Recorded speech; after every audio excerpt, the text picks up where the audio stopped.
4 down and 12 to go. So far, there's been nobody in the Western Conference playing at Oklahoma City's level. Today in Memphis, we head to Game 4, of course. Game 3, the epic 29-point comeback and the injury to Ja Morant. No Morant today here for the Grizzlies, but once again, Scottie Pippen Jr. stepping up. Pippen Jr. starts his night off with a tough bucket on the other end. It's always a scary sign when SGA swishes his first one. Late stages of a neck-and-neck first quarter, all this talk about SGA's efficiency. Is a 7 for 7 start from the field good enough for everybody? OKC only up by 3 though as we start the second, and again, SGA goes to the bench, the precision passing of Hartenstein. Hartenstein with the dime, and then Caruso flying in and saying, "Give me that shit." Not even making that up either. That was his words verbatim as he swatted that shot away. And then moments later, the impact of Caruso. Grizzlies refusing to go away though. What a sequence this was. The hustle of Kennard to Edey. They take the lead. Thunder up by 7. 5:50 to go. J-Dub looking to close the curtain on the Grizzlies. Now it's a 9-point lead. 3:45 to go. SGA had only shot 1 3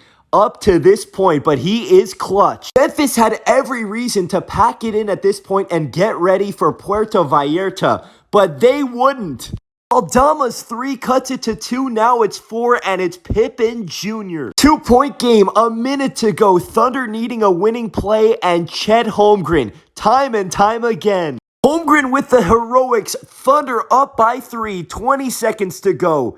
You know whose time it is. He's heard all the criticism so far about his playoff performances. And tonight, he hit the jumper and then hit the deuces on the way out of the building. Unbelievably, though, the Grizzlies still have one final chance. The Thunder intentionally fouled Desmond Bane. So Bane goes to the free throw line. Down by 3, he only has 2 free throws. Makes the first, now he has to miss the second intentionally. Season on the line. They almost tipped it in. But it is not enough. The Thunder becoming the first team to advance. The Grizzlies the first team eliminated in the playoffs. And such a murky future ahead for this Memphis team. So many questions. First question of the offseason, what do they do about this trio? Do they bring back all 3? Jaren Jackson Jr., Ja Morant, and Desmond Bane. They're all great in their own ways.